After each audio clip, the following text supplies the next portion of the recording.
sitting on a speaker. My cat had to have the chair at no extra cost. He has the chair, so I'm sitting on a speaker right now.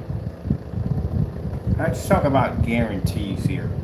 First things first, my name is Kenneth Berg. My company is Black Series Edition LLC with gunmetal crystal edge technology screens. Let's talk about guarantees and people being able to back up products. And no, this is not because we get weird emails from strange individuals. We know who you are. But anyway, no, it's just a topic that should be talked about anyway. Anyone takes this personally, it means you haven't been doing your job correctly. Now, again, we've done these before. We've had people return products, have to bring them back, whether it be the house or the apartment. And we tell you it's in our policy. We have written on the website that any returns in our return policy will be basically broadcasted on YouTube Live. We do not mention the customer or nothing at all, period. Just what the problem was to be. That's it. So, the reason why we do this is because this shows that we can back our products up. If I couldn't back my products up, there is no way in the world that I would go into a live stream and show off anything knowing I would not be able to back it up, period. If I was using any form of special effects for my camera, as some people try to claim, or I was using, I don't know what I should be using at the end of the day, I don't know, mind control, whatever. So no, that's pretty much out the door. The screen paints that were sold at that particular time were screen paints that were used on site. So we know they were perfectly fine, and all our products are tested. Something very important that you have to do, you have to make sure your products are tested.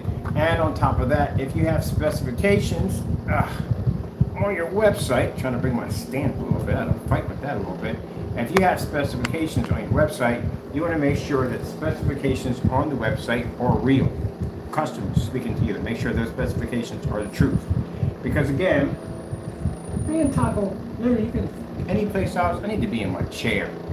Any place else, if you have to question those specifications, you want to make sure that the person who made the product can basically answer your questions correctly and they know what they're talking about. Not a bunch of mumbo jumbo.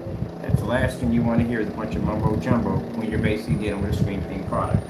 Now, we had a customer at one point right here. Let me show you these images. Claimed that our product cracked or peeled. This would be virtually impossible unless you painted it on a surface that we do not support. Because there are surfaces that we name that we do not support that will not work. An everyday PVC surface, I have painted so many motorized projection screens on so many levels, it is not even funny. So we know that. We have screens that have been outside in all sorts of weather, in cold, snow, rain, you name it, we've done it. We've even had screens basically, in one of my demonstrations, we take a screen, soak it in water, freeze it, beat it down with a hammer, pull it apart on camera. I'll put that link below. That's actually a really good one. And the screen doesn't crack or peel. So now we've been there, done all that before. Do we have that in one of our test demonstrations? Let me see that for a minute. Let me go find one of my test demonstrations or tests we have on our website. Oh, let me see. I'm already on the Black site. Let me get a demo. It should be in the demo. It might be in the demo. Go to the demo page. If the demo page is acting up, they're having problems with the media players again. Yeah, media players are acting up on their page.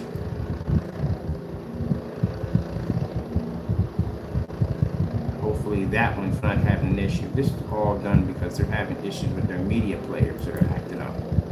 But we can find that video easily. So we going through all this. I can just go on here. We don't want this video to stop it. I can go in here and I can pull up the video itself. 180 inches is usually how we find our stuff. 180 inch outside black projector screen. Since we're the only ones who have these. Alright, let me see. There we go. 180 inch outside projector screen. Let me go over here to my menu here, and I'm going to pull up, let's see,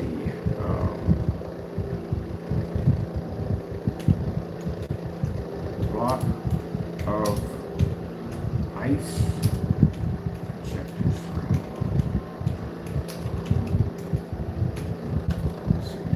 There we go. First one that pops up in our menu right there. So this is a demonstration. Back our products up. we took to show that our products do not crack or peel. This is a demonstration involving me taking a screen, soaking it in water, submerging it, sticking it into a freezer, and basically pulling it out, and basically it was a block of ice. So, there you go. And these are all the tests that we run on our products to make sure that they're going to be working quite well.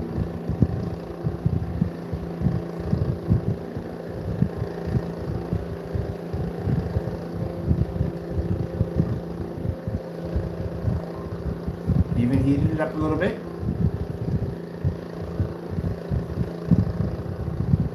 Oh, I'll just make the sound of this. Screen, something hard to do yourself. Screen paint. Keep in mind the screens only come in sizes of 100 inch to 120 inch. Remember those smaller sizes. Keep in mind when it comes to our screen paints, you can paint screen. You hear that ice cracking in the pan? These screens don't come in that size. We even had to go outside and beat it with the hammer because we couldn't get the ice off of it. So when customers send me demonstrations of a screen cracking or peeling, we send you this. See, the thing about it is, I think some people haven't heard about us, and they think that they can just throw anything at us. Our stuff is tested. So I could send you a demonstration like that. It's the fact that my screen's cracked or peeled, that means all those motorized projection screens that I had done up and down and up and down and up and down demonstrations would have cracked. Now the screen still won't open up. We got to put it underwater now, hot water. Try to get the ice off of it. And you can hear me pulling the screen apart. I forgot, we got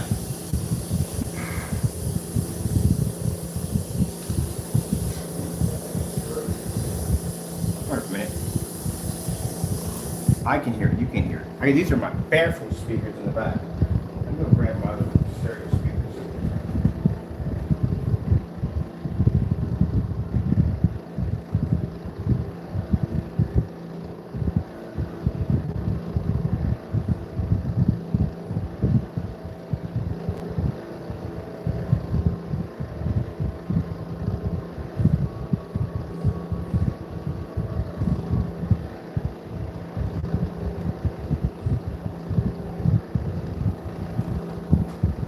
Grab my speakers.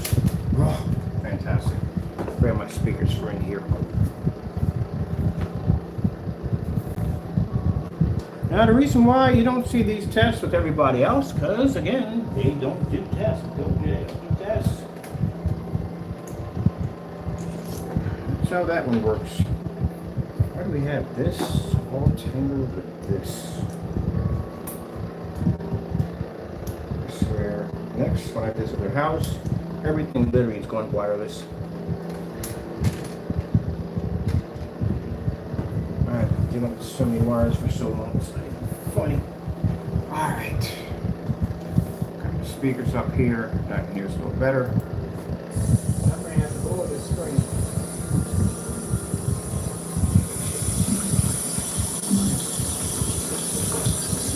There we go. There we go. Look at this. That's how much ice we had embedded in the screen. Now this demonstration was done because I had a screen that I was doing over in Canada. I'm sorry, I moved away from that, I'm sorry. And they wanted to know if they had a screen out there, it's going to get soaked, it's going to get moisture in it, it's going to freeze, and this thing's going to crack or peel.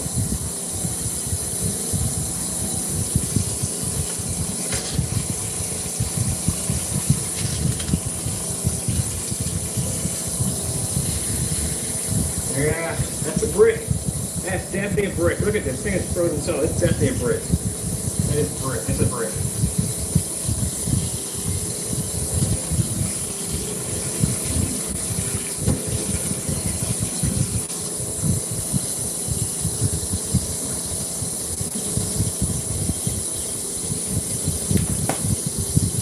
I'll tell you, I did a number on this bad boy. It is frozen solid all the way through.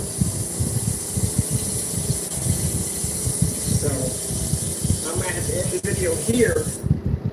Because I'm thinking it's gonna take forever for me to get the screen out of here. Noise. That's the ice breaking off the screen.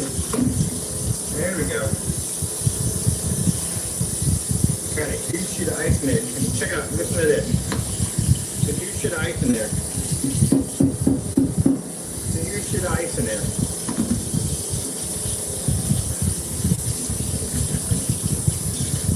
And now, it's starting to come on peel. You can see there's no cracks or anything in the screen at all. Nope. I find this interesting that we do the most berserk psychotic tests than everybody else, but yet we're the main ones people are asked to do the most tests on. The people requesting these tests don't do tests at all. Period. You know how bad that looks, right? No cracks or nothing. So yanking apart the screen, we get it downstairs. It's a long video. Do the demonstration, widescreen soaking wet. Just pulled that ice, heated it up on top of an oven, pulled it apart, beat it with a hammer. Notifications popping up on my phone. Turn my phone off. Keep in mind, this screen was folded up, soaking wet, folded up, duct tape, submerged in water, and frozen. Not question, right? Or any other great, well, I don't know because they don't do tests. We don't know about that. I have no idea. I couldn't even answer that question for you. All right, say if you're in a situation like this, okay, so we know this is basically bogus. This is the kind of stuff that they look for on your site. This is why we can back up our products. See all that information in the site? This is what the customer posted when he said that our screens cracked or peeled. They don't crack or peel. It says it right there. And again, if they're cracked and peeled, I mean, motorized projection screens, I painted a lot of motorized projection screens. That would also be an issue right there. That customer received a permanent ban. You can never buy from me ever again. And yes, we won. Because again, we can back our products up. Now, bigger issue you're going to have at the end of the day, bigger than this one right here. I'd say it's not a big issue, but cracking and peeling, they can't back it up. This is our demo page right here. We're still having problems with the media players on here. Let's see, let's go to our buy here now. Matter of fact, I'd rather do that in which one comes. We can reset the video player. So let me do this. Link page is in the process of being worked on. Let's go over to buy here now. This is our buy here shopping cart. We have more information in our shopping carts than any other screen paint I've seen so far. So where is the guarantee from the other products? Do you know what you're getting when you buy a product? What's in the specification sheet? How much of the specification sheet is legit? All right, so down here, these are our black versus black demonstrations. We just did one today. Customer said he couldn't see the screen. I took the screen and put black paint and black fabric against it. Guess what? Doesn't match. You know why? Because our products can produce a higher white level, can receive and understand white light. There you go. But these are called black versus black. These are demonstrations you usually see on gray screen paint. It's called gray versus gray. You won't see them because, again, just about any gray screen paint out there will match a gray screen paint being sold. I guarantee you. Bar none. We used to make this stuff back in the day. I know the limitations that it has. So what happens if you buy gray paint and your walls are already gray? Like mine are already gray in here. How much of a difference are you going to be to see between the gray walls you have in the house and the gray screen paint you just purchased? How much of a difference are you going to see? Do you even know that? Do you even have that information?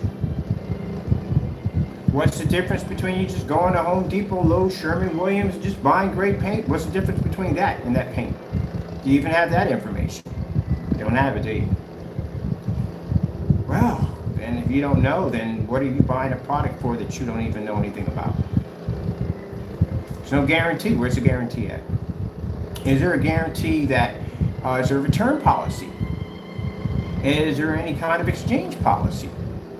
Anything there at all to show it, the screen is showing that there's something wrong with anything at all. Is there any test on the product showing that the product was tested before it was sold? anything. Nothing out there, is there? All right, I just wanted to put it out there because this is how the customer thinks. The problem is when people make screen paints, they really don't try to get into the mind of the customer. How is the customer going to think about this? That's why I came out there and did a demonstration with the screen we got back from the customer, and I did a demonstration on black fabric, and I did a demonstration on black paint. Because I knew at the end of the day, not him, but you got people out there in the day who saying, well, it's the same thing if you take black fabric. Nobody. Black fabric that you use and black fabric that's coated with our technology is two different things. We have it right there in that demonstration right there. That's a test demonstration against fabric. That's a test demonstration against fabric. That's a test demonstration against paints and so forth. But you won't have these tests yourself because again, talking about one individual, and this time you match house paint. Any grade paint will match a Cinemax. Just about any. Personal mix, just about any.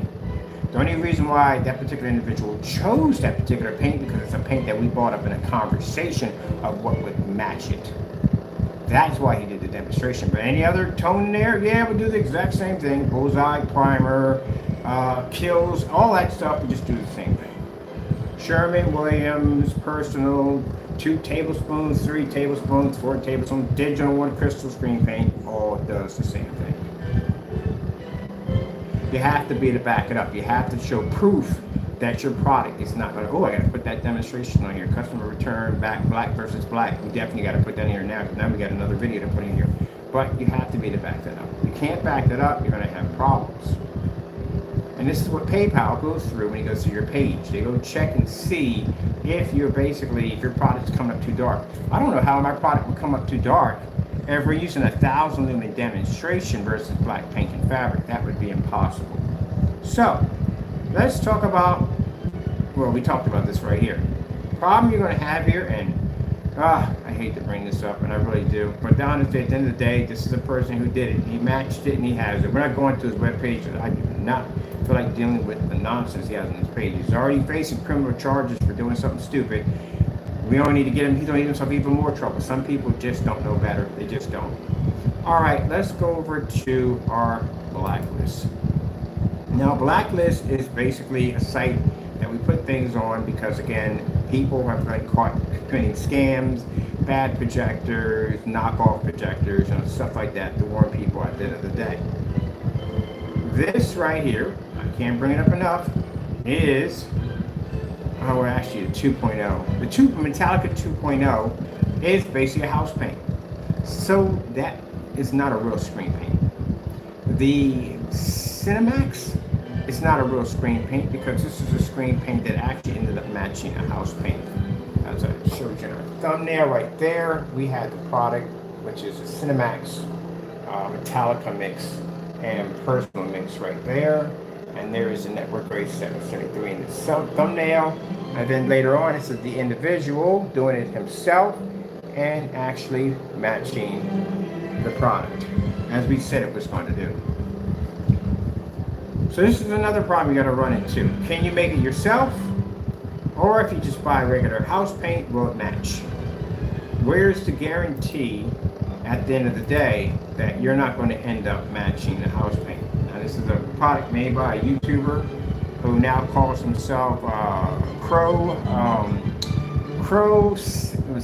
Cinemax. It used to be Crow 1176, but he changed it to Crow Cinemax Mix LLC. I think it's Cinemax Mix LLC, yeah. So that's what he changed it to now. But anyway, same guy. And this is what happens when you get a demonstration of network grade 773, regular basic house paint, versus its product. It matched. So if your walls are gray already in your home, what is the difference between that product and your already gray walls? It's not going to be much, so there's no guarantee in that. And who's to know that you might not just be getting shipped regular house paint at the end of the day with a little glitter in it. That's what you could be getting. But you don't know because there's no difference between, actually it doesn't show a difference between night and day. You're really actually just seeing they look exactly the same.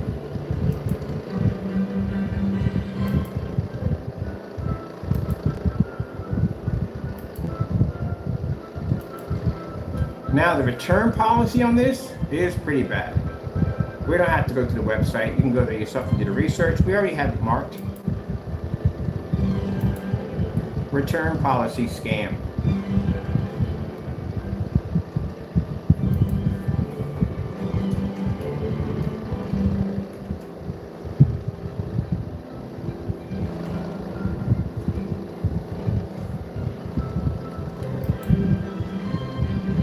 Right here. So all we got to do is type into Google at the top, return policy scam, the fellow's name by Crow 1176, and the first thing that will pop up on you is right here at the bottom where it will say Crow 1176 scam shipping policy. This is directly on his website. You can go right here and type it in. You don't feel like going to his website and dealing with his craziness because he's unstable. He's very unstable. But if you feel like you don't really deal with the craziness, we already did the report on it right there.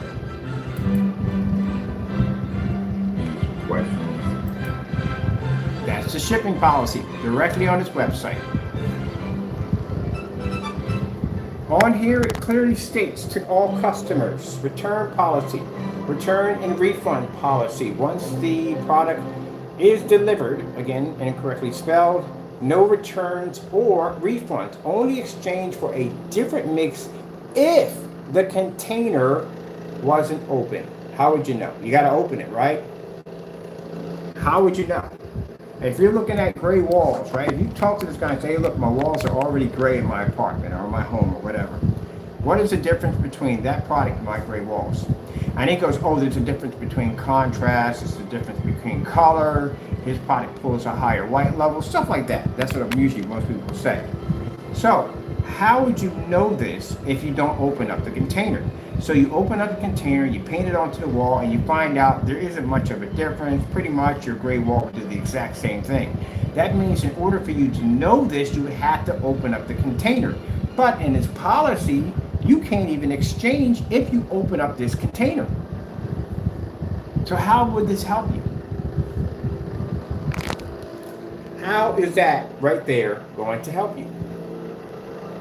How are you going to know that if your walls are going to match this? So say you open it up, you paint it to your wall, and it matches your wall. And you call him back and says, hey, look, I want my money back.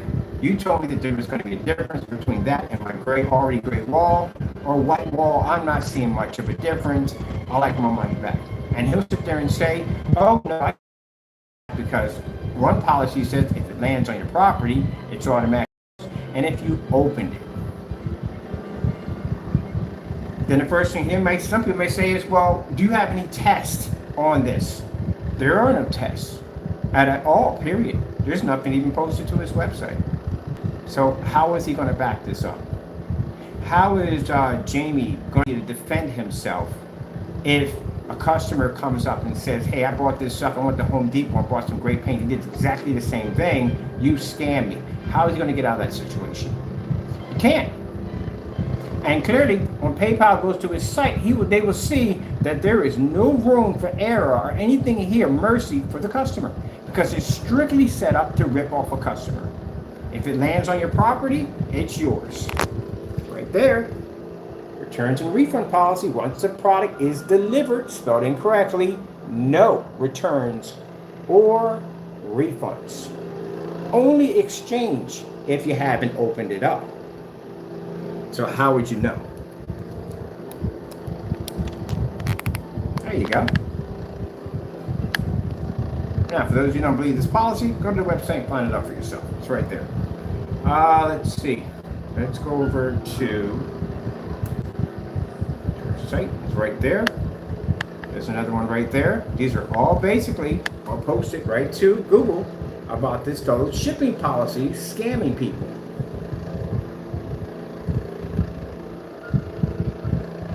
Oh, that's for the courts. That's something else. Post office scam, they looked that up too. They found it too right there. It's right there posted. Another deleted videos missing. It goes on and on with this guy. It's unbelievable. Then we have basically the blacklist is right there. So you can see it right there. You can also look at the videos yourself. Yeah, it's a mess. But anyway, specification sheets. doesn't know much about projectors, or he doesn't know much about screen paints. He stated that it's 2200 lumens this product operates off. We've had this product down here. It's 1000 lumens. Any gray paint, network gray, any gray paint can operate at 1000 lumens easily. 2200 lumens, he doesn't know his own product. Claims it's gunmetal, it's not gunmetal, and they all have the same color as gunmetal. There's nothing in between that, just all gunmetal. They can't be all gunmetal, that's virtually impossible. So that's a mess right there.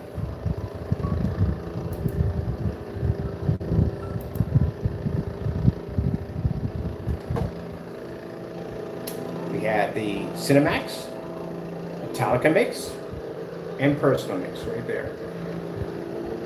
And Network Gray 773. He did the demonstration later on, and he matched perfectly to the screen. This is the Metallica 2.0, his own demonstration showing you how to make the product for free. We ended up making 3 different screen paints using the exact same ingredients perfectly. Now, if he had properly tested his products, he would have realized that he was matching house paint. I don't know what he could have done because, again, just only see this stuff being made. So pretty much this is all he knows, just nothing else. Let me see. All right, so that's enough of that one right there.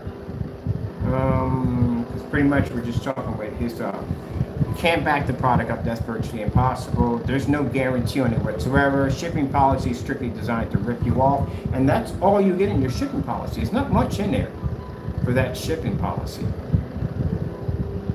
He doesn't even have anything in it to protect himself, no act of God. So if he ships this out, say it gets caught in a snowstorm somewhere, guess who's reliable? He is. There's no act of God policy in his site. You can literally, customer can get him for that. He's responsible for that. So if it gets stuck in a snowstorm, something happens, act of God, he's 100% responsible for it because he doesn't have it in there. Bigger scam problem. The Cinemax itself is an actual house paint.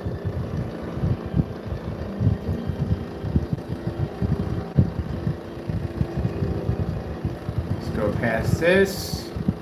Deleted videos. At the bottom, these are videos that we have a collection that are missing off the account. The Bayer Silver Screen is actually a house paint product. This is black and white 2.0 is free. Metallica 2.0 is a free mix. And here at the bottom, these are the comparison videos to the actual products sold on the website. At one point, he was selling it for $95. Now it's $60. This is, you can make this for free. This is the Metallica 2.0. This is the Metallica 2.0. Over here, this is Network Gray 773, sold on his website. It's also the Cinemax, which is also Network Gray 773. Google Images ripped off. I don't even know where to go with this one. Both of them did this one. Google Images. Yeah, images may not be theirs due to the fact that they had went to Google, and you can check this out for yourself. They're still there. He can't remove them. He can never remove them. If he removes anything off his site, clearly I made a statement that, you know, if he, I hate to say it, but some people are small-minded. I just sat there and said that, you know, if he removes it, means I'm smarter than him, he literally has to keep that there. Like when I made the statement, if he spelled delivery correctly, I'm smarter than him, it's going to stay that way forever. Well, not forever. But anyway, there are other things coming up, the reason why it won't be forever. But anyway, yeah, these are images that are not his. These are images that were ripped off of Google. As you can see right there, that's what we found. We did the back image search, so these are not his. So you have to be careful about that. Make sure the images belong to that person and are not ripping you off. All right, let's get down to another interesting fellow here. This person has a habit of doing fake specifications. Let's go back to where we're at. This is some music, some classical music.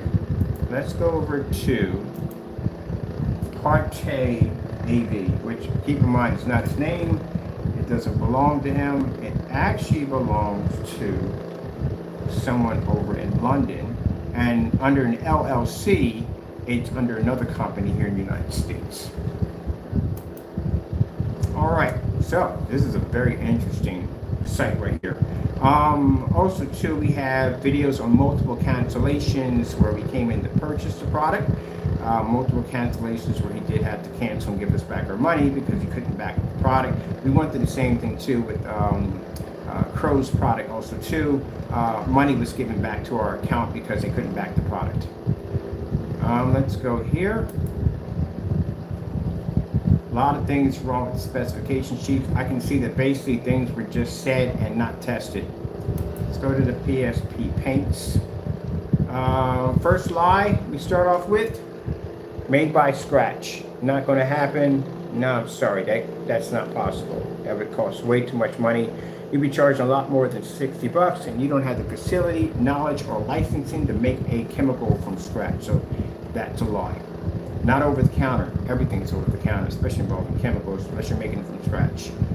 Let's go to one of the products. This is one of the products, as I told you, that a guy named IV-VIII did a demonstration. It was supposed to come out dark gray. It came out mid-gray. It actually came out the exact same color as the surface before he painted it. You won't find the video. The fellow removed every video off his channel. That'd be IV-VIII removed all his videos off his channel. I don't know if you got some more. I don't really care, but he removed that video in particular. All right, let's go down here and let's look and see what problems we have here in the specification sheet. All right, is any of this true? All right, 32 ounces, paint 120 inch screen. Yeah, that's definitely possible. What is it? Zero in conclusion, reflective. I don't know what the heck that is. That doesn't even make any sense at the end of the day. Roll on or spray on. This is a big problem, right? So, what's the problem with roll on and spray on? Well, if you're doing a roll on or spray on, and this has front and rear capabilities, we talked about this before, and he has here, let me see, not recommended for ultra short throw projectors.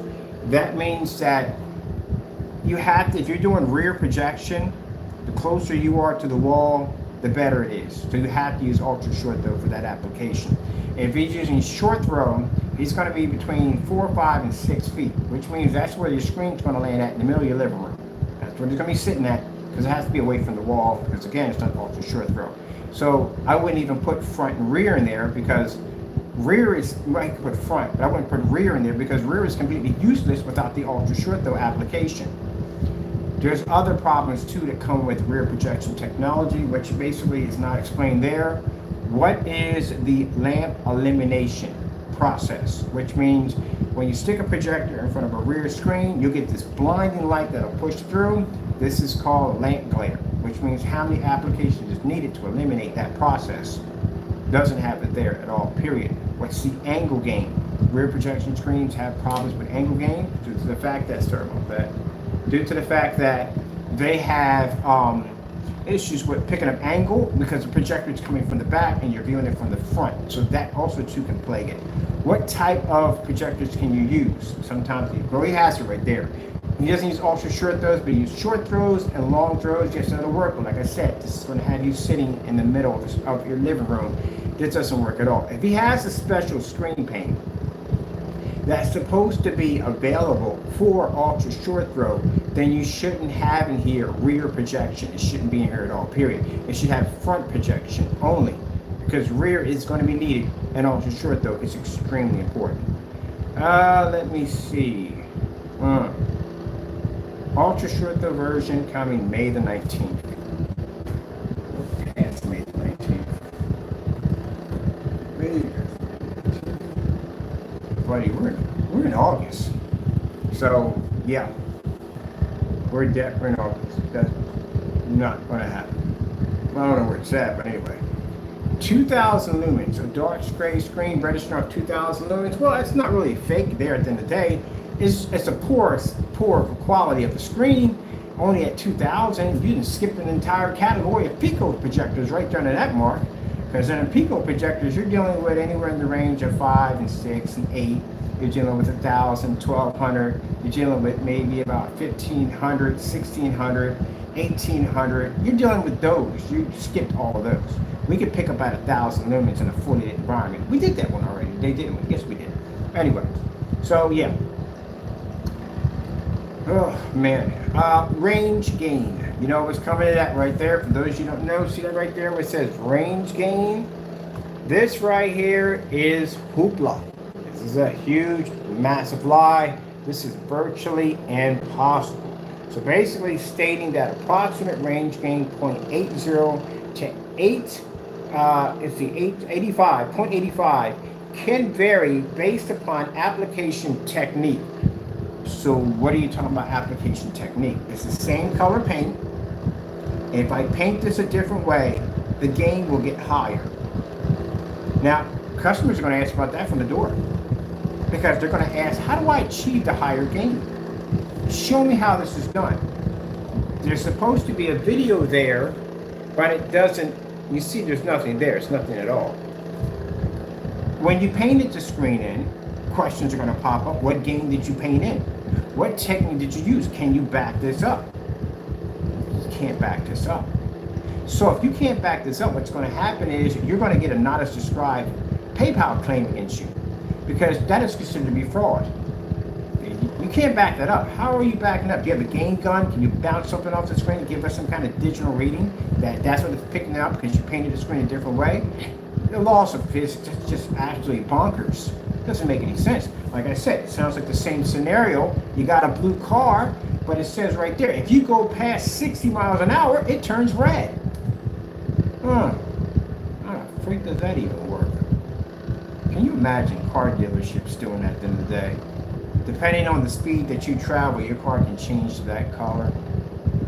Yeah, it sounds phony, doesn't it? Doesn't sound real, doesn't make any sense. And what the heck is that? How does that make any sense? So I got the same color paint here, no difference. But if I paint that a different way, the gain changes. If I paint it this way, I get a 0.80, right? But if I paint it this way, I get the 0.85. So that right there, that is a not as described. That's a PayPal complaint right there. I could buy your product. Oh, he canceled order, by the way. I could buy your product and do that demonstration and buy a gain gun and hit your screen. And I guarantee you, it doesn't even come close to that number. But it's not worth wasting my time. We'll let somebody else do that. I got a screen to design to take on a TV, so really don't have time for that hoopla. But I can tell you from the door, no one has to test that. It's just sheer stupidity. It's virtually impossible. Unless you can prove it and back it up. He hasn't backed it up. All right, so that's fake. That's phony. That's not going to happen. And that right there, my friend, if anybody ever buys your product, they can hit you with that alone by itself. They can get their money back right from the door. You can't back up that claim. Now, our claim is we can pick up at 1,000 lumens. We can do that. I had a customer return screen, did it at 1,000 lumens, no problem. We have screens that can absorb sunlight. We got demonstrations on screens absorbing sunlight. We can knock out certified screens. We got that demonstration done too. What else? Venue projectors. We can shoot screens at massive, giant sizes. 250-inch screen in the backyard, 180-inch in the backyard, dual 150s in the backyard. What else? Our products work at 235.1. We look fantastic from edge to edge. I had dozens of 235.1s on those right there. Different caliber projectors, been there, done that. Oh, 4K? Yeah, I knocked out a 4K projector. PX747, you signed it when it first came out. Beat the daylights out of that projector. Matter of fact, got a 720p, look just like it. You can't tell one from the other. Got dozens of videos on that. Pass, done, move on. What else we got? Anything else we can't back up? Painted screens outside, did that one too. Matching our products against black paint, black fabric, black plastic, black film, blah, blah, blah, blah. Did that already, crushed it already. What else? Weatherproof, been there and done that. I have demonstrations out in the snow, demonstrations out in the rain, froze screens, submerged screens in water. What else you got? We did all this stuff already. This plateau is finished for us. Our next stage is TV. We don't have anything left to test on this particular area. There's nothing for us there. What do we have? The next thing besides ambient light is actual sunlight, and we conquered that already. So what do we have next? TV. That's it. And we've done that one already, haven't we? We sat there and took a screen at 50%, dropped it down to next to nothing, and still was able to maintain an image on that technology. Even when it was covered in black fabric and black paint, it still pushed you a much better image and right next to the TV comparison. You can't back it up. You can sit there and say, well, my gray paint can match the TV. No, the freak it can't, because you got to be, I've seen that demonstration. You were in a dark environment. TVs don't require to be in dark environments. That's the beautiful thing about TV. Have the lights on, TV runs, pulls 100% contrast, beautiful colors. You know, can't pull the contrast. Man. Oh well, moving on. So, yeah, no, it doesn't come out to be the color it's supposed to be. Let's see. Review on the PSP screen paints. All right, reviews. So, guess what comes up? We do. We're the first ones that pop up. You know why? Because this was a demonstration that was done by SolidWorks 5. And this demonstration, of course, he sent it down. This video won't find. It's missing. It's missing because Wake removed all the videos off his account because he got scared. He got scared because Jamie got served the process server to go to court. And when he saw that, because Jamie gets talks all this trash among his little peers and says, oh, they can't touch me. I'm like, yo, nobody, you're not untouchable. We can get to you. And a process server popped up. There's gonna be more coming pretty soon. He'll be talking about it soon, but someone else is gonna be popping up very soon. And these are gonna be officers. Jamie did something extremely stupid and it got him in a lot of trouble, but we're not talking about that right now. Anyway, so he got scared and he removed the video. What was the video that was removed? Well, all the videos, not just one. This right here is the PSP. The problem you have with this is it doesn't exactly come out the same color as you think it is. And that's a huge problem, a very huge problem. So there's the video right there. Good thing we copied it, right? This is the color that it was supposed to be. See that dark color right here? I think we got this if I'm talking. Here, looks fantastic. Polaris, let's put it up to the light. Again, it says it's a dark gray. That's a... Danny said that the product is a dark gray. Keep in mind. Exactly what I'm seeing here. Looks fantastic. And again, as you can see, it is very thin. That's a... Danny said. The new ESP of how Parte's premium screen paint products will be shipped to customers, and we'll just take an overall impression. You know what's sad about this, really sad about this, that this person got screwed. SolidWorks got screwed, Parte screwed him, or Danny screwed him, because again, I wouldn't dare do any demonstrations on a product that hasn't been properly tested. You know, make me look like an idiot on YouTube. That is not going to happen. But I guess he believed him, and he looked like a complete idiot because he tried it, and it didn't work out too well. And Danny didn't do a good job because Danny didn't test his product. Look what you put in the caption, Wake. Partes, your product right here. Unboxing a real professional screen paint. That's what you put in there. You guys got to be really careful about putting stuff in your caption that you don't know much about because, again, you'll end up looking like an idiot. That's like when Jamie went in and removed the video off his account and literally put at the bottom, don't believe everything you hear, and then removed the video. Okay, let's move on.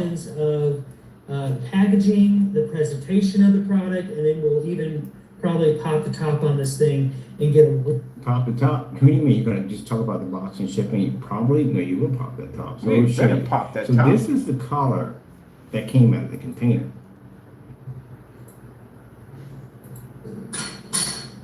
Of the new ESP lineup. And there we have it. Check it out. This is Polaris. Let's put it up to the light. Again, it says it's a dark gray. That's a...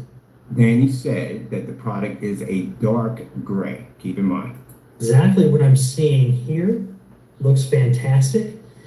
And again, as you can see, it is very thin.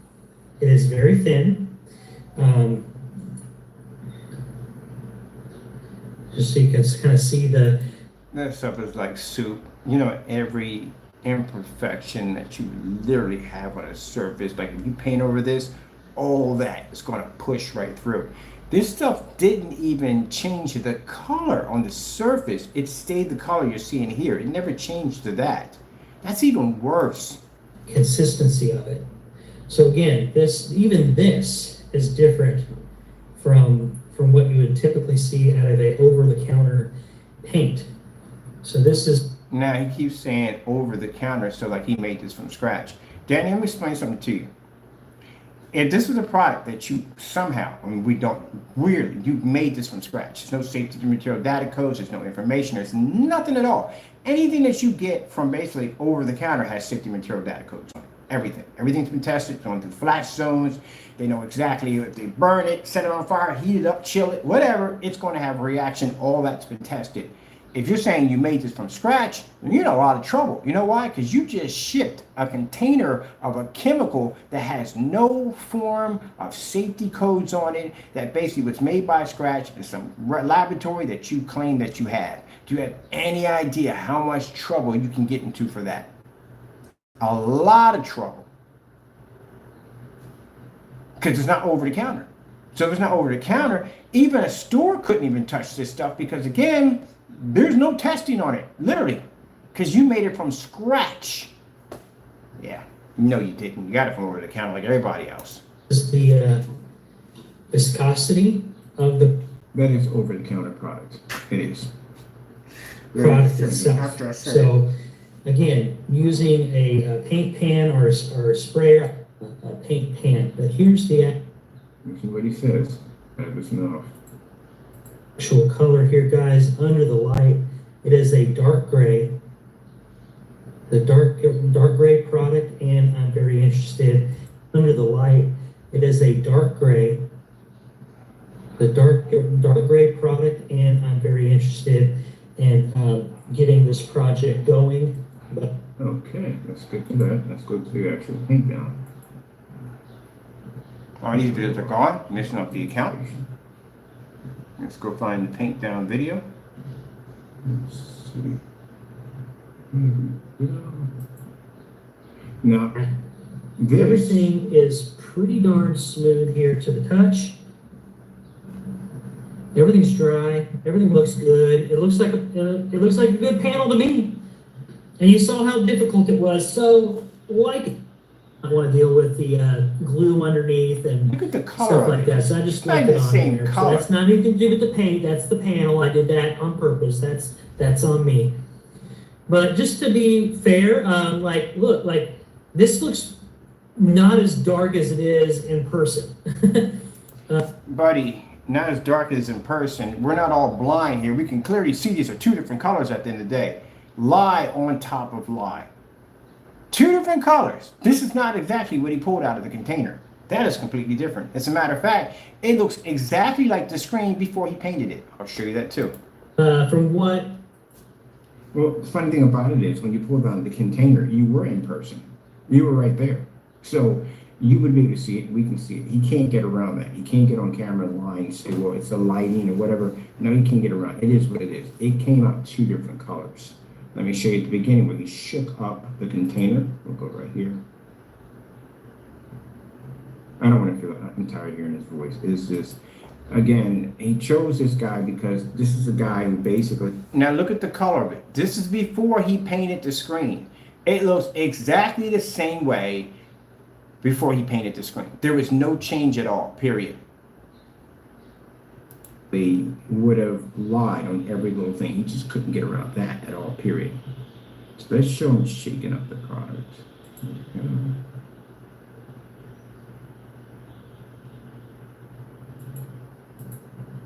So you can see he's shaking the product up extremely well. It doesn't take much to get a product to activate. Whereas we just took, that's it. So what the freak went on in that can?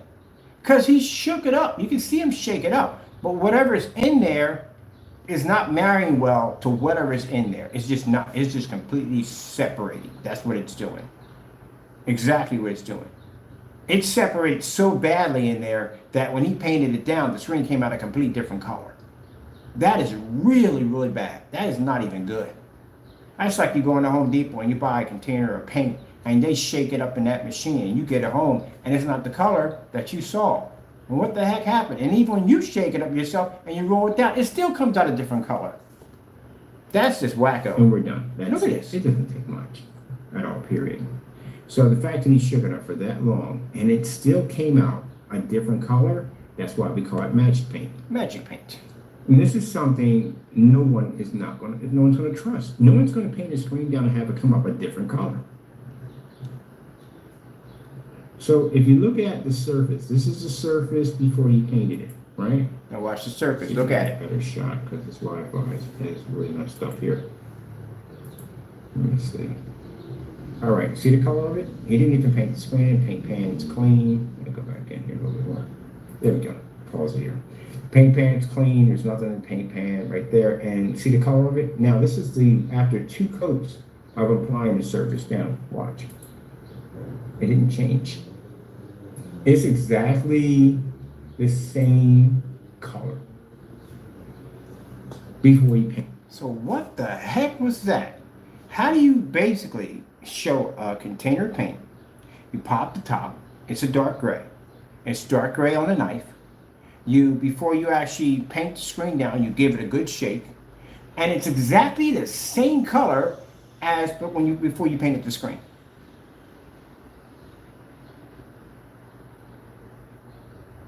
Also, too, what range of game was he painting in? And you mentioned that either at all, period. So what's going on here?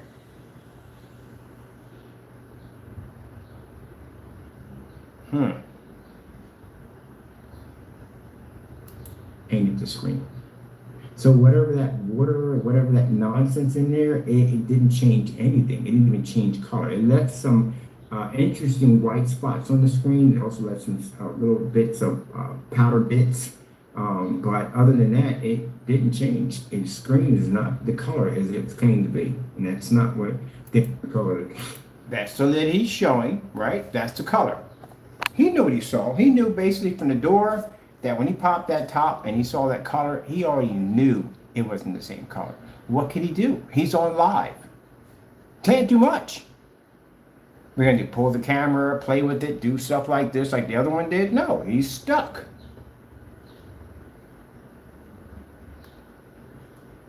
Look at that. Now look at that. So what happened? This is the reason why we tell you that before you buy products, you need to ask questions. You need to request tests on the products to make sure they were tested before the product was sold. That way you know it's been properly tested. Definitely need to see side-by-side demonstrations. With Jamie's products, you definitely need to see the difference between that product and house paint, because that stuff can literally match house paint on any level you could possibly think of. We know we did the testing. There is testing we did on that product that y'all don't even know about, that we had other house paints in there. Besides the Network Gray 773, we had other paints in there. We have made paints using the black and white demonstration he did, and was able to duplicate multiple versions of his paints. There is no testing under these products. If a customer were to request, well, you can't return. Jamie's policy is designed that you can't return a product. You're stuck with it. Because he can't have a paint coming back there at the end of the day and someone saying, hey, do me a favor, can you put that against? No, he was not going to do that. To show you, just to give you an example on Jamie's behalf, on when I told you from the door that he is never, ever going to do another demonstration versus a gray paint on his product live. That demonstration he went through was excruciating. It was excruciating to watch. Now, he couldn't do anything about it. He tried on camera. You see him knock over the camera and put objects in front of the camera and try to change. It was excruciating. Spared receipts, got on camera, bright-eyed, bushy tail, full of confidence, and just whoop, just watch that man's soul just disappear from his body.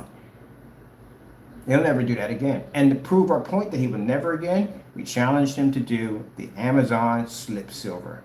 He won't touch that stuff with a 10-foot pole because he'll never do it again. And I tell you at the end of the day that your product is a scam. And then even worse, turned around and made it an LLC. This is really, really bad, because if any of these videos get out to proper channels, authorities and stuff like that, people that deal with different types of fraud. We already had 2 post office frauds on the individual already being processed. And then with the Better Business Bureau, them seeing the videos and them seeing the product still being sold on the website, the way the shipping policy is set up to steal from customers, it doesn't look too good for him. It really doesn't. He could end up getting fined a lot of money. On top of that, with the lawsuits and everything else falling behind that, but basically committing fraud against his customers, he could be hit. And some people may be getting some money out of this too, because he's got to pay up to some of these customers. They're going to look at the Cinemax and they're going to go through PayPal, because that's where the transactions went through, and they're going to find out how many people purchased that product. Yeah, it might have getting a joint lawsuit against them. Some other things that could pop up. But yeah, it's not going to go well for him. And because if he went out, say, okay, he gets on camera, his product matches, and I know you got to be in this room. I know he's in here somewhere. But anyway, say he does a demonstration. His product matches. He comes back on camera and says, look, all right, people, I didn't test this stuff. I apologize. My bad. From now on, we're going to make a new product, and we're going to test it from now on against these products that I was accused of matching. And I'm going to give you back your money. Did he do that? No, because he was so worried about what we think. What we think at the end of the day, I mean, at the end of the day, I don't control your customers. I really don't give a darn at the end of the day. I got my own customers and things I deal with at the end of the day. That's your problem. That's something you should have fixed at the end of the day. You should have went out there and told your customers, we're going to pull this off the website. I do apologize, and I'm going to make a new product, and we're going to do tests from now on to reinsure my customers. He didn't do that. He was so worried about what I think at the end of the day, that he left the product on there, on the website, that still matches it, and then developed it under an LLC. You do know in that document that you fill out for an LLC, there is something about committing fraud in there, that you can get jail time with that too. If you design an LLC and your company is based off of fraud, you can get in a lot of trouble for this. And this is what the Better Business Bureau and other places, organizations are going to look into. Because again, stuff he has on his website doesn't make any sense. Oh, let's give you this one right here. This is another one. Then we're done with this, because this is that range gain. Paint doesn't come out the same color. You don't know what color it's going to come out. This is all one big hot mess over here with Partey. The fact that he has Partey's gymnasium. Partey, do you know the difference between a gymnasium and a church? Let's help you with this one real quick. I'm just going to pop on her just for a minute. Another more fake information about Partey. Did he change the picture, or is it still the same? Nope, still the same. All right, so this is what he claims that he did an installment here. See at the bottom where it says Partey Gymnasium Life Center install. That's not a gymnasium. That's a church. Let me show you what a gymnasium looks like. Gymnasium.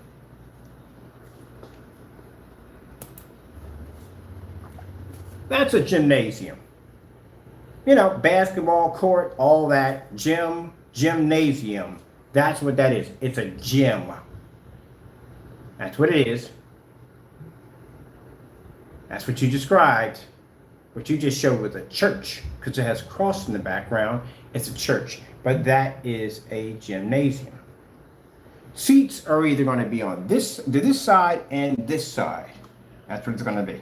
Because you got two doors on this side and this side. You got the team that comes in on this side, team that on this side. You got fire exits and all that stuff. But you're not going to have wraparound seats at all, period. Those are bleachers, by the way, not chairs. And the ones that actually push in and push out.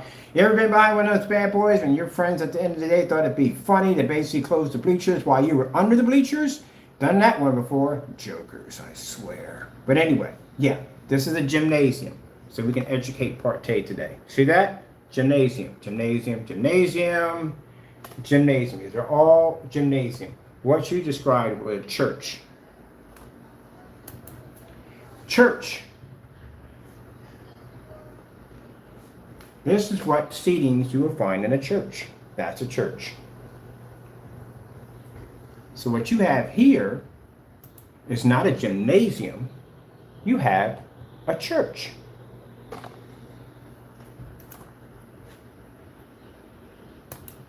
Oh, we don't need all that. I need to search the image. Image search, let's see where it pops up. Does it pop up with your name claiming that you did the install? No, there's nothing there. You didn't do the install for that church because there's no screen in there for you to do an install at all. You just put that in there. Man, you got a nerve to put on your site that you come from humble beginnings. Are you kidding me? And the first thing you have on your site for under humble beginnings is a picture that you ripped off of YouTube, claiming that you did an install there when there is no install in there at all, period. There's nothing in it at all. Now, one of the things that I have to do when I go in and I walk through an area, I have to see in that area where they can possibly put a screen at and where they can't do a screen at. That's why we do something called a walkthrough. If I were to walk through that area, it'd be virtually impossible to put a screen in. There is no place to put one in there. Where would you even start? Let's go over to, let's see. Now, I don't want it in space, man. Just put it in a folder. I'll stick it in here because I can get back to that real fast. So let's go hit this back button again. Let's save image and we just dig it up. Should be right there. Oh, I did this a couple of times. Okay. So let's go over to open. All right, so now we're inside the photo itself. And let's have a look around in here from Partay's installment. I'm curious to see where you put a screen at in here. Now, like I said, lies. I have it right there about my fake specifications, lies.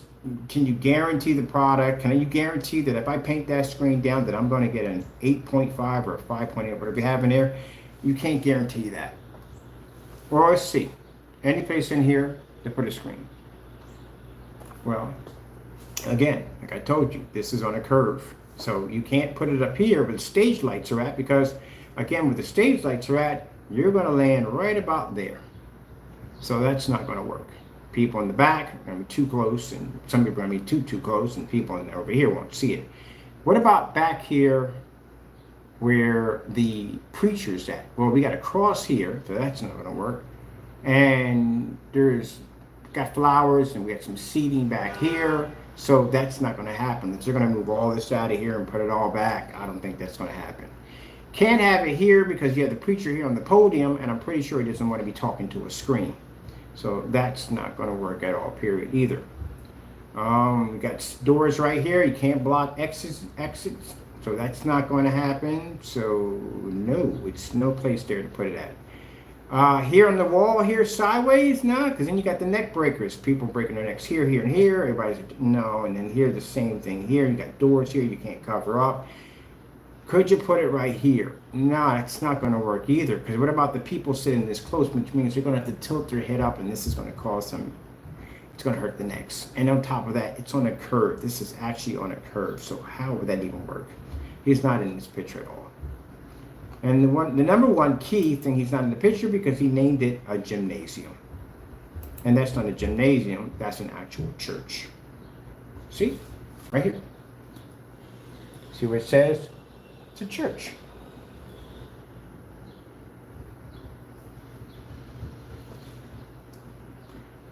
Oh, how we lie. So, no, your 8.1 gain and whatever that nonsense is, that's fake. That's not going to happen, ever. Please show me a video on that one. I would really love to see this. What else does he have on here? This Humble Beginnings page right here from Humble Beginnings. This is fake. You don't lie from your customers right from the door when posting a picture you have nothing to do with at all, period. So that's a lie right there. Whew, man. And color paints don't come out correctly, the same color they're supposed to be. This is the product right here that Solid Weight called himself basically reviewing right there. That didn't come out the same color at all, period, complete different color. And he never explained the range gain. Why is everybody skipping over that range gain thing? You don't talk about it, he don't talk about it. Oh, because it doesn't exist, that's why. You just put it in there. Let me see. And he says he makes his products from scratch. Oh, I've got to watch this. Wix is your platform to perform on.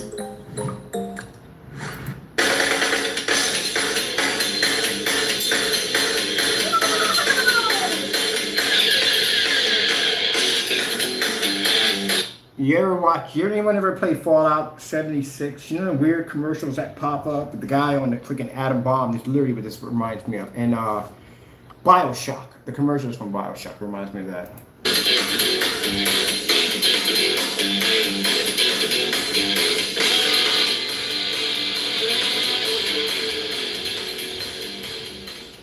All right, folks, I'm going to try. Now, before we watch this, remember what we just saw in the review where the product came out a complete different color, didn't match the color, and this range gain, which I'm hoping he brings up in this video. To make pretty short work of this and answer as many questions we've received as possible in a short period of time. So let's start with PSP design. All right, so what's different about the design of PSP versus gobbledygook? That's been a big question. So gobbledygook was primarily a group of polymers mixed with ink tints that built transparency enough. Gobbledygook, or whatever that mess is called, was basically a paint that he made that majority of it was water. Literally, majority was water. We have videos showing where basically that was mostly all water in the container. That's all it was. He said it worked as a delivery system to basically keep the paint from basically turning into powder or dehydrating or whatever was supposed to happen. But long story short, we're going to buy it here, drop the camera. That's why I have the second camera, put it on the live stream for one day, drain all the water out and see if this was actually true, and that was fake. It's just basically watered down paint. Transparency and diffusion enough to where it would provide transmission, which is one of the three things that light does. It gets absorbed, it gets reflected, or it gets transmitted. That transmission provided additional ALR properties, or provided ALR properties to help lights, even lighter screens, stand up longer in light. PSP is a little different. Now, it is made from scratch. When I say made from scratch, what we do is we use a very thin binder. That is the glue in paint. We add, and it is an over-the-counter tint that we purchase because I don't make my own tint, but we had to find a neutral tint. So we worked with our friends at Sherwin-Williams, and they provided us some options for neutral tints, and we grabbed a couple of those. That's Einstein, you just said you work with your friends at Sherwin-Williams. Guess what that product is? It's called over-the-counter.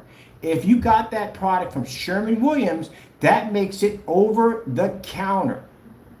Doesn't make a difference what you get from them. It could be a certain pigment, it could be powder, whatever it is. Anything that they have in that store has gone through some kind of test facility, because they can't take a pure element, stick it in there, sell it to customers, and somebody gets sick off this stuff. They don't even know how to troubleshoot it because they know nothing about it. No, what you just mentioned right now is an over-the-counter product. Gee whiz Louise, people don't freaking think when they talk. some tests with them and found the one that fit best for us. This is a very thin mix. It's intended to be a thin mix, and I'll get to that in just a second. But this is a handcrafted paint that is designed specifically for projection screens. So let's get into that next. Now, there are all kinds of paints designed to do all kinds of things. There's paint for your walls, paints for your car, paints for models, paints for the exterior of your house, paints that are resistant to heat. So there's paints for all kinds of things, and I'm kind of baffled by this whole argument that goes on out there in the community about the paint. And I know most of it's stemming from one person, but you know, it's community partay. How long have I been selling screen paint compared to you? How far does my knowledge go back compared to you? All right, then. You're new, you're just starting off. And again, you have things on your website that are not making any sense at all. But I can't wait to hear this range gain thing. I'm waiting for paint. Okay, it's paint that's bought over the counter, and then people mix things into it to try to make it better for projection. But the truth is what you want for your projection screen is a very thin coat of tint. That's what you want, a very thin coat of tint that is going to do certain things to enhance your image. You don't want thick, gloppy, viscous paint put on your screen. It's going to leave a lot of texture, and you don't want heavy texture on your screen. It's going to impact your imagery. You're never going to get clarified images, good, clean, crisp images on a screen that's got just a buttload of texture. So once again, designed specifically for projection screens. Next up, reflective solids. Why is it important not to use reflective solids whenever you're trying to improve your imagery? Well, one of the key things Folks use mica, and there's different grades of cosmetic mica. You can get it in a number of different colors. There's metallic paint, mostly like a silver metallic paint. There are different black metallics. There's all kinds of stuff out there. But here's the thing. The underlying reflective in that is going to be some sort of metal, right? Like aluminum, little steel chips or different metallic chips that they would use in there, mica. It's all going to have a silvery base. That silvery base will make your screen whites look more silvery. So we stay away from reflective solids because you get closer to a true white whenever you're looking at darker screens when you do not use metallic solids, because they're always going to give you a silvery effect. Doesn't matter whether you use like the white cosmetic mica. Once you mix that white cosmetic mica into any kind of formula and start to stir it up, all that white tint's going to go away and you're left once again with those silvery reflective particles. All right, next up we got neutral imagery. Now, why is that important? Now, I know that many of you have probably seen discussions about this, but especially when you're dealing with paints, whether you know you're doing it or you don't know you're doing it because you just bought a paint that looked nice to you over the counter, you have a number of paint. I love how he keeps saying over the counter, but he was at Sherman Williams buying paint. But okay, let's move on. That are actually tertiary. And what that means is they use a whole bunch of different colors to mix up to make a gray or to come to something that comes to a black, but they won't be true. In other words, they won't be neutral. Your blacks may pull sort of a brown kind of color. Your grays may pull anywhere in the bluish green hue, anywhere in that color spectrum. They can shift back and forth. You can also see, I've seen like with the Network Gray 773, it pulls kind of a manila color. Once again, a tertiary. I talked to the guys at Sherwin-Williams, not meant for projection screens, not a good product for projection screens. Regardless of what anybody out there says, it's a tertiary. You're never going to get a good neutral color image. You'll never get. Now, Manager Partey, as you're making this comment about getting a good color, your screen didn't even come up the color that you claimed it to come up. This is what I find so hilarious when I talk about people get on camera and they talk a whole bunch of nonsense and then they get outed. He's talking about color, natural color, blah, blah, blah. And this guy painted his screen down and it came up a complete different color. Then you sit there and say that you didn't buy your products are made from scratch and over the counter. Well, you're at Sherman-Williams. Guess where that stuff comes from? Over the counter. Every single bit of it in there. So you just lied on top of lying. Just like when we caught him with that goopity-gop nonsense and he sat there and said, I never said it came in multiple colors. Dude, you just painted down like 4 different colors. How else would you be shipping it in? I didn't say it came in 4 containers. How else would you be shipping 4 colors in? You're not going to ship it into one same container. There'd be cross-contamination. So that's bullcrap. I never said anything about putting Vaseline in my product. We pulled the YouTube video. Literally, we posted the instructions on how to make a black paint. Guess what was in there? Body gel. It's considered to be a permanent Vaseline. Constantly lies all the time. Close to full color accuracy. So it's very important that whenever you're looking for things to put into a paint, that you make sure it's not something that's going to skew your colors. It's not going to pull blues, heavy blues, purples, aquas, any of that kind of stuff. And lastly, a more simple application. The PSP line will require generally 2 applications, 2 coats. The reason for that is because for it to be a 1-coat solution, you have to add particle. And you've heard me talk about particle in the past. If you've watched the channel, the addition of particle is going to make the paint much thicker, which is going to lead to texture. So once again, going back to the earlier conversations, we want to keep as much texture off the screen as possible. So these have been made to do 2 coats, and you should be good to go. I'll have an application video. 2 coats, right? All right. Let's go entertain that thought. So already He lied. He said he didn't get the product. His product is not over the counter, but it's at Sherwin-Williams. All right.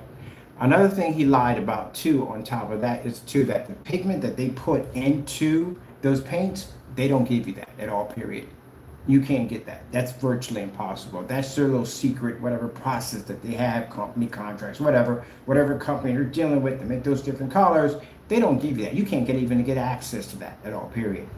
Not going to happen. So that never happened at all, period. That's a lie. He probably went to Sherwin-Williams, bought some black paint, mixed it in with some freaking paint thinner or whatever that stuff is at the end of the day, and came up with that freaking contraption. The only problem is, which makes it even weirder, is the fact that even if you were to basically take black paint and you mix it in some kind of poly at the end of the day, you would still get the same color that you had mixed it with. That stuff came out a completely different color. So how that freaking fired off, don't even know. I have no idea. But that is one of the hugest mess ups I've ever seen in my entire life.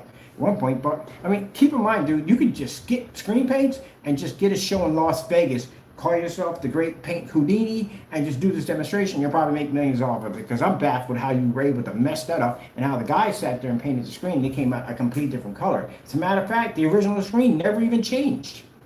But let's look at this 2-coat application. He claims that's all that's needed. Now, if we all know what a 2-coat is, hit it the one time, paint it, second time, done, move on. That's 2 coats. We do 1-coat application. So let's go over here and let's see if he's actually doing 2 coats.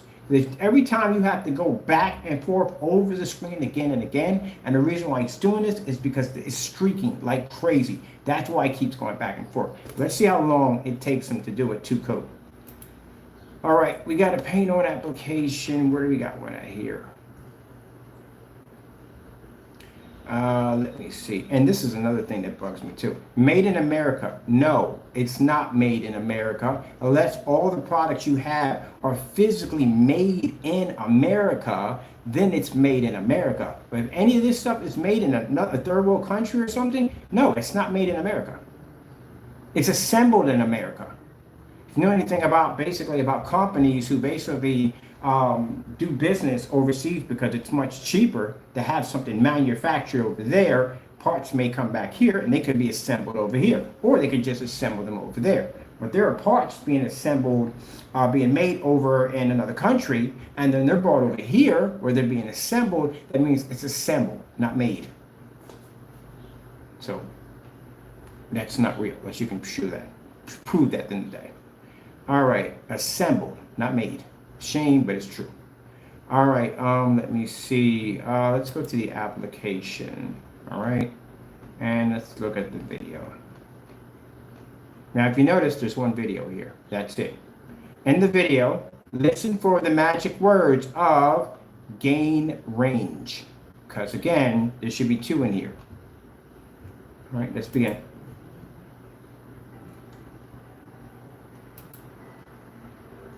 Hey folks, Danny here at Partay. So today I'm just going to show you 2 the applications application across the fixed frame screen. This is a fixed frame pine screen that I've made. I've used numerous times. This is the one that has a lot of texture on it. And currently in the floor it has Polaris as the coating, and I'm going to change that out here with Sirius A. So I'm just kind of mixing up the formula, and that's something you're going to want to do, whenever you get the formula, you're definitely going to want to stir the bottom and the sides because you want to make sure that the tint, which is a powder, sometimes it'll want to settle to the bottom. So you want to make sure you get it stirred up real good. So the mix is a powder. What the freak did you pick up at Sherwin-Williams? Because Sherwin-Williams, again, a powder? They don't use a powder when they basically change the color of paint. It's more of like a pigment. It's a liquid kind of texture. It's not a powder. You don't see people dumping powder in a paint. You've seen it at Home Depot or any place? No. They pour something out of a machine. It's a liquid form. That would explain, well, that doesn't explain anything at all, period. That would explain why there were powdery specks on the screen when he painted it. It doesn't explain why it didn't marry where the screen came out looking the same color. So I don't know about what's going on with that. Just showing you my old beat up roller I used there. Nothing special. I wouldn't use anything. I would always recommend that you use a fresh roller. Do as I say, not as I do. I would just recommend it. I do a lot of coatings on these, so I'll use the same roller over and over and over again. But especially if you're new to this, I would definitely recommend that you use a fresh roller. And it's a 1/4 inch nap roller. You can use a 3/8. Just know that once you start getting above a 3/8 roller, you're probably going to be introducing more texture to the screen than what you would want. So just be AKA, you're going to streak the daylights out of your screen. That's what it stands for. So basically, you're going to do it with a 9-inch nap roller. You don't use a small roller. You don't use a foam roller. Well, foam roller, yes, if you're using a really thin, like stain or something like that, yeah. But a nap roller, if you go short on that, texture means he's going to actually streak the crap out of the screen. He did it with a 9-inch nap. And the reason why was you'll notice he'll keep hitting the same spot over and over and over again because he's streaking the daylights out of the screen, and you'll see it. Cautionary with that, but you're going to see I'm going to pour about a big plate sized, like a dinner plate sized amount over on one side there. And then we're just going to go through the steps. And I'm doing this roll a little slowly by comparison to how I usually roll, just so you can kind of see what I'm doing. And then at the end, so you can see closer, I do a small panel where I just kind of replicate. Now let me explain something to you. One of the problems you're going to have, because this stuff is so thin and you roll this on. If he made it a spray-on application only, that's better. But he made it a roll-on application. This screen is laying flat. What happens if you have a screen laying against the wall or you're painting your wall? You know what's going to happen when you use a roller on a wall? You're going to get something called a splatter effect, which means that paint is going to shoot all over every place else, the side of your wall, on your face, on your rug, everywhere. Now, the reason why he's doing it laying down, because he's doing it slow, because he's controlling the roll. That's what he's doing. But if you put that up and you basically roll that in, yeah, you're going to paint splattered everywhere. It's too thin. The application steps. Very easy. Only takes, I think the total time here was like 6 minutes and something to paint the screen. So it doesn't take very long at all. It's not hard. It's not 6 minutes. Do we need a timer here? Because we're way over 6 minutes. Actually taking the material, you saw I poured it out, taking the material, and then spreading it across the screen. I'm not actually trying to paint the screen at this point.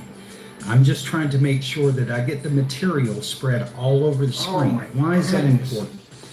A lot of times... So first application is not painting the screen. You just basically want to spread the material all over the screen. Wouldn't that technically be painting the screen? So even if you do paint the entire screen, you're not painting yet. You're just basically making the screen saturated with the product. That's stupid. Especially with thick this paints, if you start in an area, you can pour out a good bit and start, rolling your area. But just like on a wall, you're only going to get the screen so this far, way. and it starts running thin. Bad idea. And you're going to have to pour more. It would take much more paint to paint this if you were using just standard acrylic paint. And you're not going to get the visual results that you're looking for out of that kind of paint anyway. But essentially, taking this and I'm just kind of moving it across the screen, making sure that I get this screen has a lot of changing colors from where it was dark here, it's lighter here, and done all kinds of things, and I'm trying to so the color's not even blending correctly. Uniform kind of application on here, so I'm taking time with little pockets. When you're doing a screen like this, you've got a center. See it changing color, and then you've got your it's black here. It's changing color every time he goes across. It changes to another Either color. side of this screen from the center bar is going to want to sag. So once again, one of the reasons I'm just taking the time to make sure that I get the material. That's the color he poured down. This is the color it's changing into. Two different colors are on that screen right now. You can see it. Look at that. What the freak is that? I didn't notice that the first time I looked at it, but I just noticed that there's two colors here.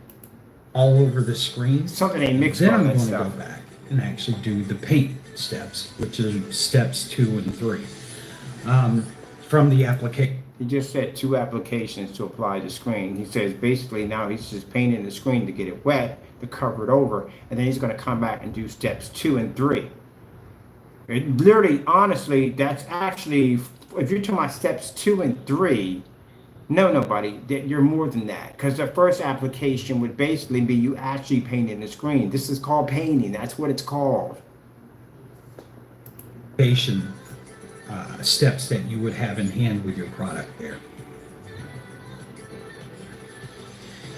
So you can see I'm not doing anything kind of special, just I'm here, there, everywhere, just kind of moving it around, making sure that I get just the total surface coated. Now that I've got it coated. See right there? Different color here, different color here. There's a different color back here, another different color here, and there's one right there. Did you see that in the demonstration? Formsite picked it up, they caught it, they analyzed everything. You drop something in there, they analyze it like crazy. They said there's multiple colors popping up on the screen. You can literally see it right there. Not the same color here and not the same color here and here. He's got to go back over this again. I'm going to come back and I'm going to use some pressure. Now you're not trying to push the roller through the screen, obviously.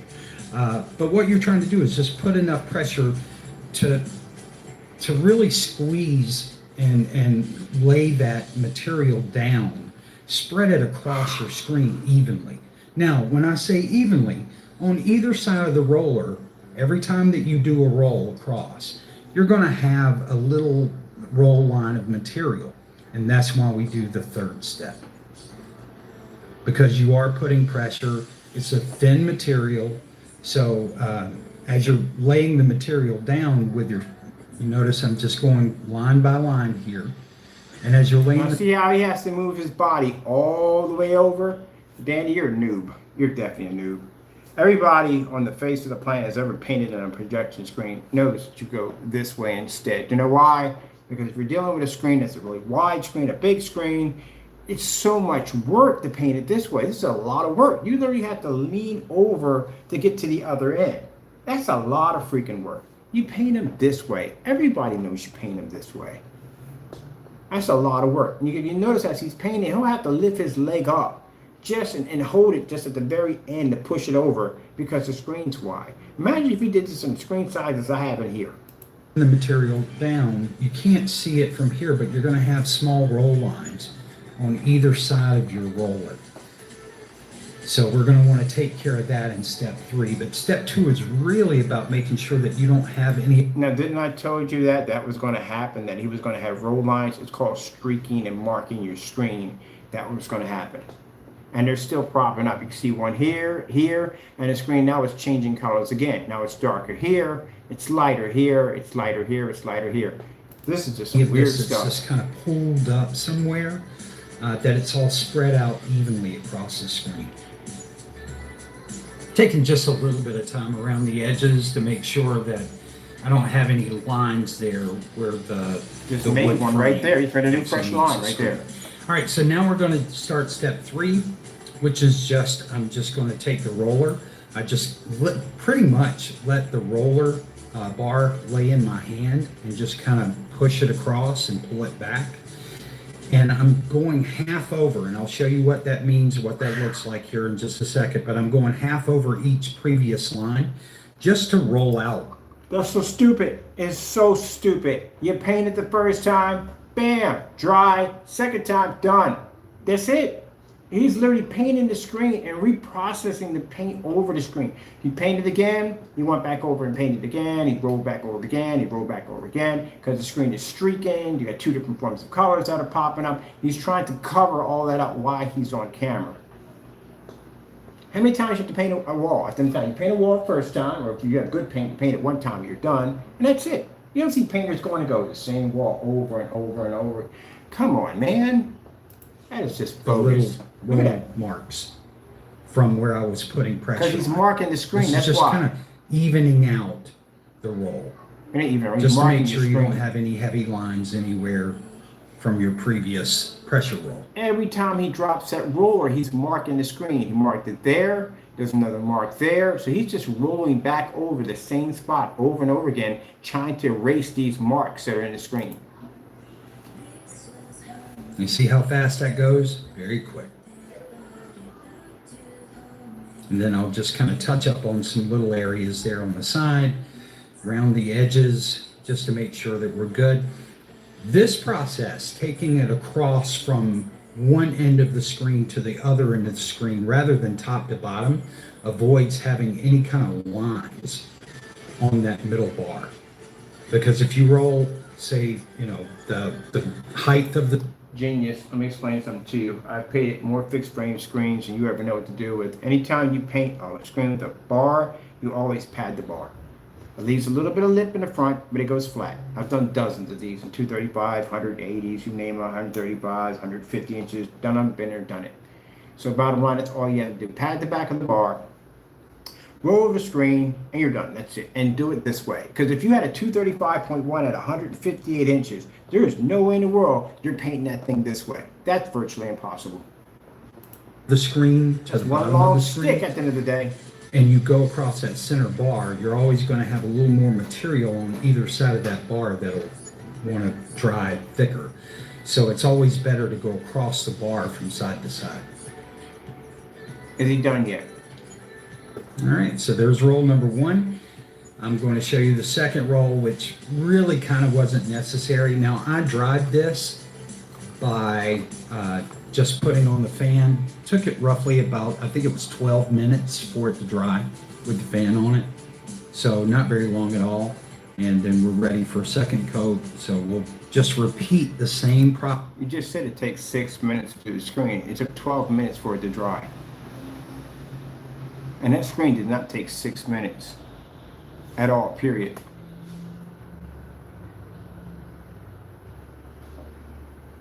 Oh man, you gotta be careful about lying on camera. Process over again. You can see that screen's already much darker. On this one, I might could have gotten away with just one roll because What I don't like is how he basically came off camera for Flores was the compared to my keyboard. If he came off camera for a split second and the screen automatically changed to a different color, so you don't know what happened in between that timeline when he came back. Anything could have happened. That's why you don't do demonstrations. When you do a paint and display, you do it right there so everybody can see everything when it happens. You never cut back or cut in between, because anything could have happened between that cut time or basically the editing that he did on the video. tone underneath it. But I noticed a couple of areas where it was thin, and I wanted to go back and do my second roll. So once again, just a second roll across it to make sure that you get the material to the right color and you've got a good uniform finish across the whole screen. Wait. Okay, hold on a minute. Which was the first roll? Because the first roll was when you basically covered the screen with the product. But you said you did a second roll. Okay, I'm not going down that road. I need my brain for the day. Again, going across that center bar. That's always kind of the primary thing for me whenever I'm doing fixed frame screens that are already existing, already got material on them, is just to worry about that bar. Now this bar is already wrecked, but I want to show you. We got two colors popping up, so you can see right here where it's lighter here. It's not the same color he's applying again. So it's doing it again. How I would approach it if I was doing a new screen, or I was doing a screen where I didn't have any kind of roll texture or anything like that, where my center bar was. This is kind of how you'd want to approach it to make sure that you keep from having one.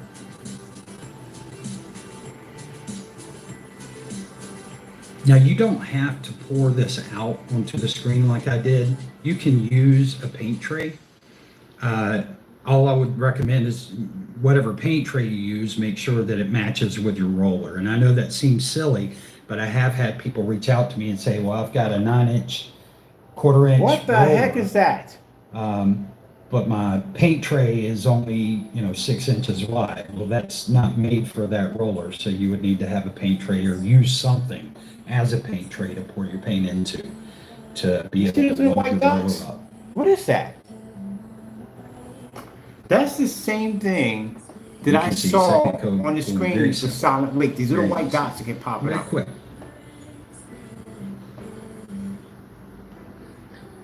Do you see how One long of the it whole took? points of the way that this is designed.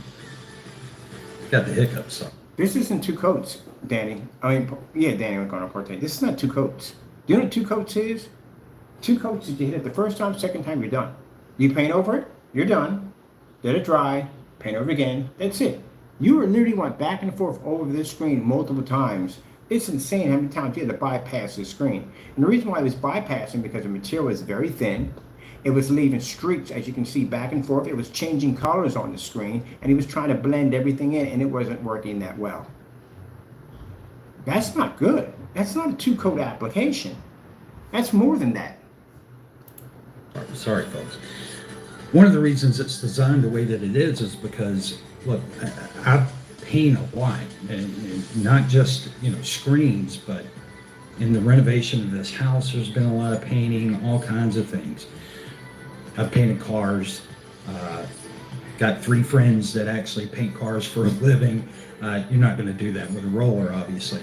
But the point... You're not that intelligent, are you? There's actually YouTube videos showing people how to paint a car. It looks very professional with a paint roller. Literally seen dozens of videos of people doing this. As a matter of fact, my Latino friends back in the day, they used to do a lot of customized with their Hondas and all that stuff. A lot of people ever seen them Honda symbols with that red outplate on the back of it? You know what they stand for, right? Some $100 plates. Yeah, I know I have friends of mine who did all that stuff. My buddy June Tech was actually into a lot of that stuff. And yeah, I actually seen people paint cars with rollers. Check it out. It looks pretty crazy. It looks fantastic. Here being is that, the kind of paint that you use on the wall, it doesn't go on so simple. You'll notice you'll start doing, most people I've ever seen do zigzags. And, at a point very quickly, you realize you're out of paint. You need to... He's got to stretch his body all the way over just to paint the screen. This is the reason why you do not paint the screen this way. Most people I've ever seen do zigzags. See how far he's got to lean all the way over just to paint the screen? That's a 100-inch screen.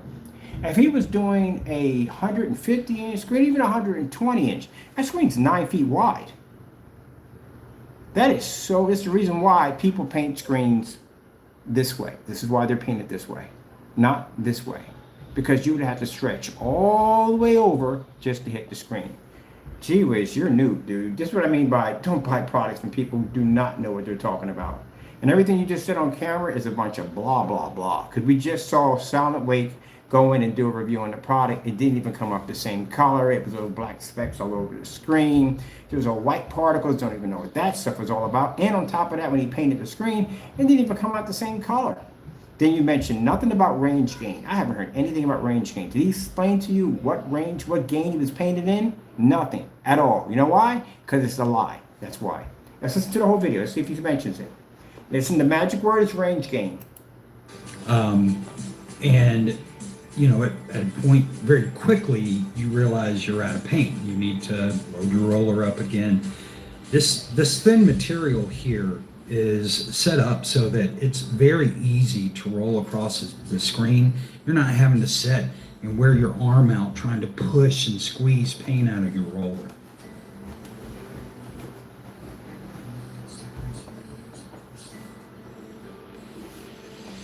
There's been, I don't recommend this, but just to give you an idea of how that works, there's been a number of times where I've painted the screen and then come back, and my roller still has enough material in it to almost do another coat by itself.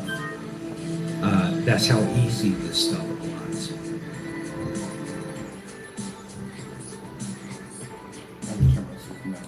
Just going to get those edges and wrap that up. And then here in just a second, I'm going to show you on an up-close panel so that you can get a better idea of what I mean.